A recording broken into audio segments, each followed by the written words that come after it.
Magandang umaga, magandang tanghali o magandang gabi o anong oras yung napanood ang ating video lesson. Welcome sa ating channel, Matuto Dapat. Okay, ang atin pong lesson ngayong oras na ito ay multiplication of matrix.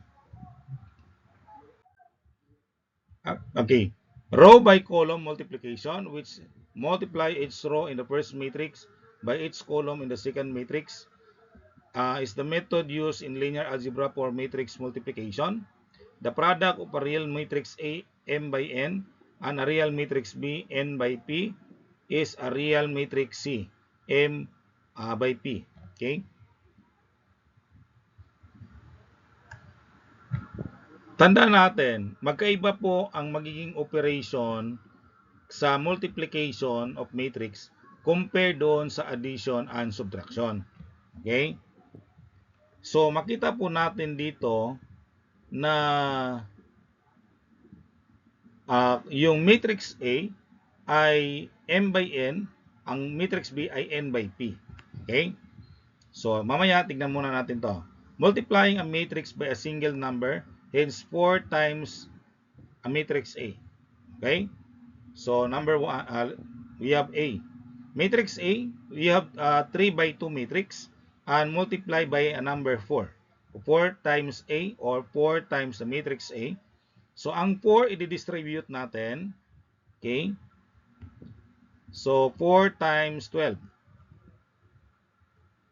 So, 4A is equal to 4 times 12 ay 48. 4 times 10 ay 40. 4 times 6, 24. 4 times negative 7, negative 28. 4 times 2 ay 8. 4 times 3 ay 12. So, that is our answer.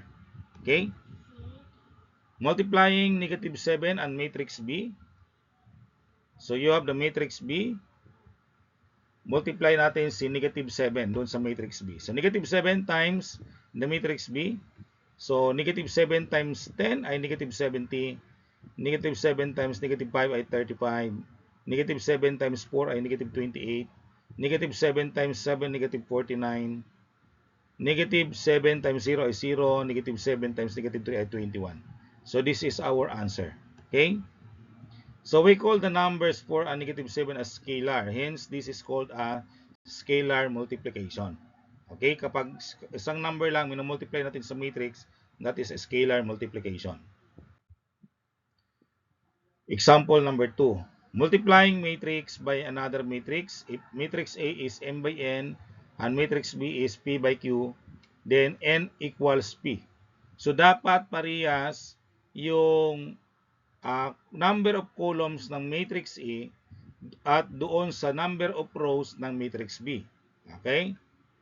And the M and Q, yung number of rows ng matrix A and the number of columns ng matrix B become now the dimensions of the product, AB. Hence, AB has an M by Q matrix.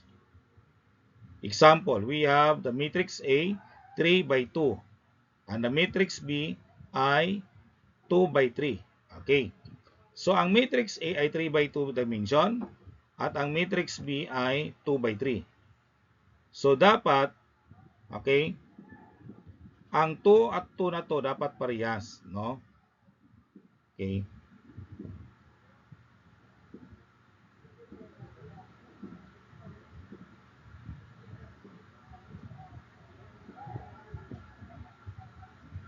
So, itong dalawang 2, yan, dapat equal. Okay? Tapos ito, okay, itong number of rows sa kabila at number of columns sa B ang magiging dimension, no?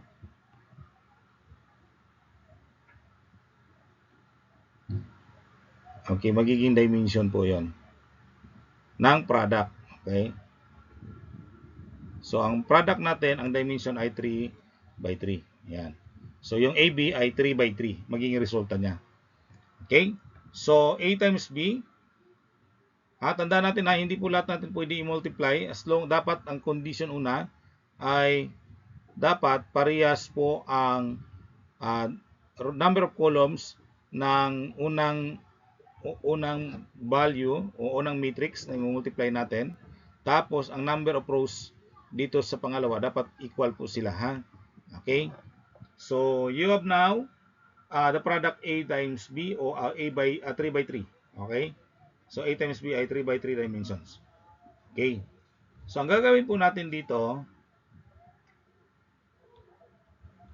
so, burahin natin to. Okay?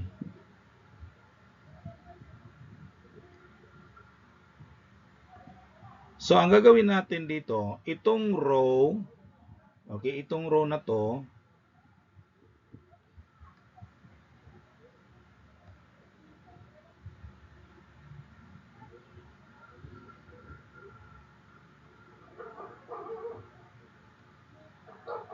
so, itong 2 at saka 3 ay ating i-multiply dito sa column. Yan. Yan po ang target, no? So, you have now 2 times negative 3. So, 2 times negative 3. Tapos, plus, yung kalawang element, 3 times negative 2. 3 times 2. Yan. So, yun yung magiging first element dyan. Tapos, pangalawa, so again, ito naman sila. Okay, ito naman, i-multiply naman natin dito sa pangalawang column. So, magiging 2 times 2, tapos 3 times 4. So, plus ng operation dyan sa gitna nila, no? Tapos, pagkatapos, okay, yan naman, at saka ito naman sa third column. Okay? Kaya, nagiging 2 times 5 plus 3 times negative 1. Okay? Yun na yung magiging first row natin dito.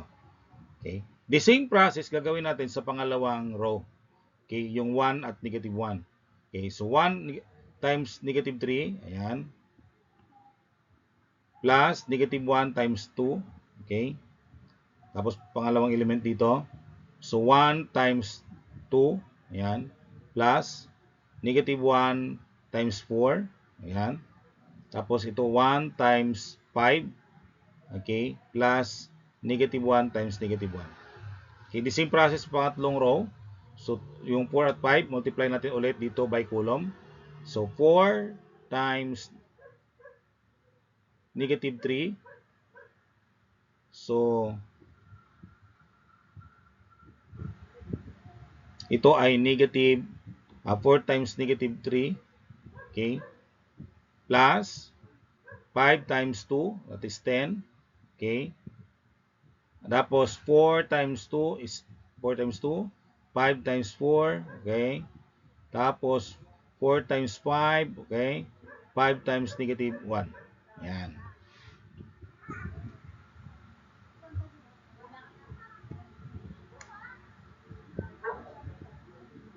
So, ngayon, check natin. So, 2 times negative 3, and that is negative 6, plus 3 times 2, that is 6. 4 times 2, that's 4, plus 3 times 4, 12. 2 times 5 ay 10, plus negative 3.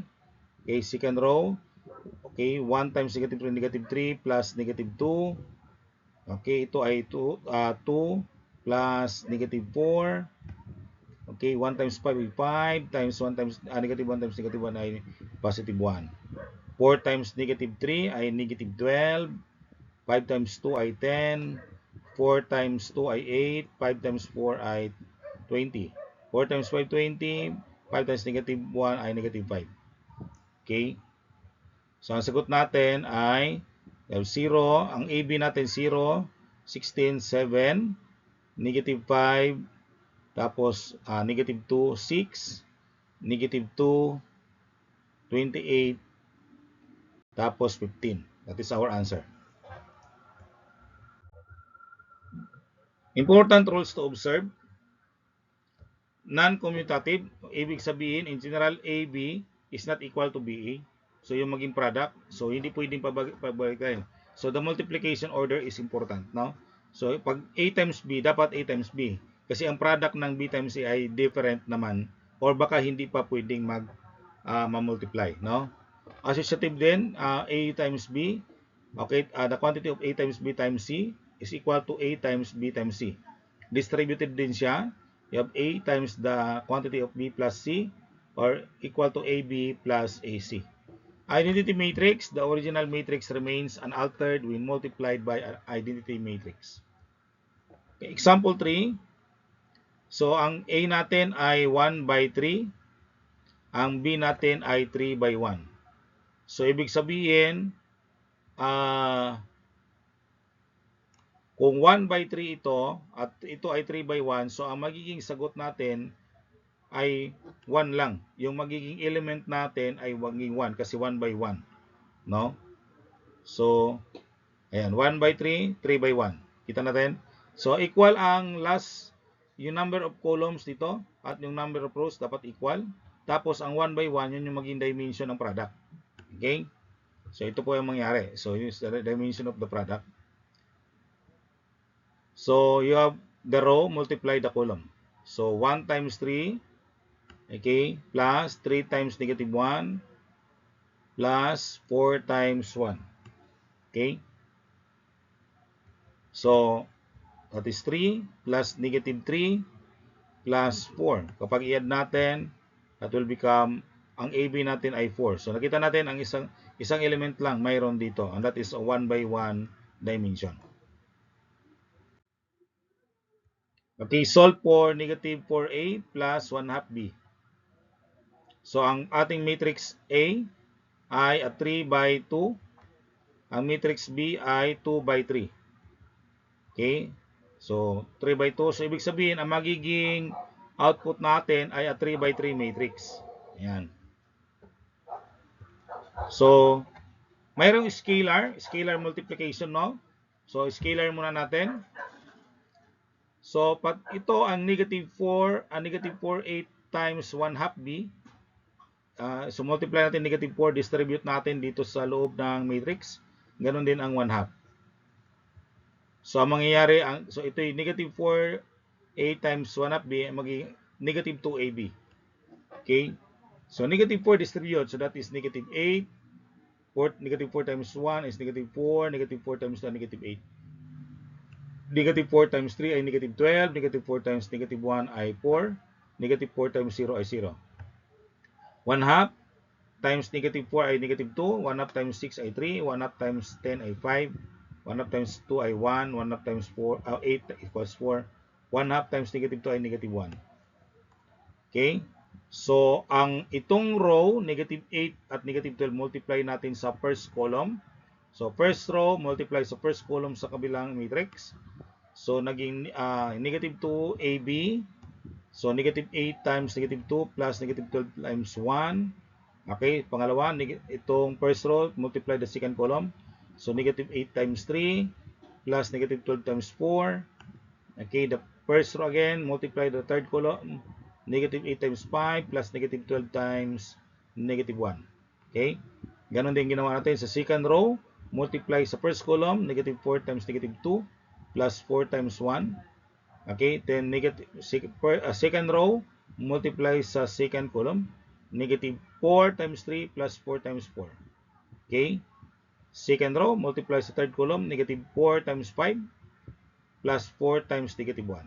Okay, last row, multiply sa first column, so negative 8 times negative 2 plus 0 times 1. Okay, last row, multiply sa second column, negative 8 times 3 plus 0 times 4. Okay, tapos last row times sa last column, negative 8 times 5 plus 0 times negative 1. Okay, kapag i-simplify natin, so ito na yung magiging sagot natin. Okay, is 16 plus negative 12. Okay, so so forth. Okay, so our final answer is 4, 12, 16, 4, negative 72, negative 28, 12, 4, negative 24, 16, negative 24, negative 40. That is a negative 2AB. Okay, verify the associative property, AB, the quantity of AB times C, may equal ba sa A times the quantity of BC. Okay, ang AB, ang A natin ay, yan, Tapos mayroon tayong C, no? Ang A natin ay 3 by 2, ang B natin ay 2 by 3, ang ating C ay 3 by 1. So, unahin natin si A times B. So, A times B. So, ito po ang magiging resulta nila. So, si first column ng A multiply sa first row ng A times sa first column ng B. Ito po yung naging sagot natin, naging lahat ng columns niya. Second row multiply doon sa tatlong maging column. So, yan po, no? So, as negative 4 plus negative 2. Okay?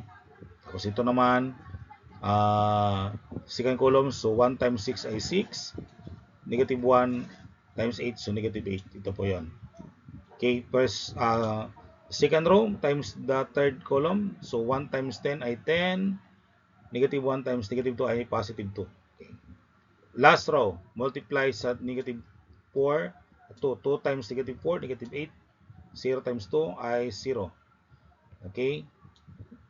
Sa second column naman, 2 times 6 ay 12, 0 times 8 ay 0. Okay, last column, 2 times 10 ay 20 plus 0.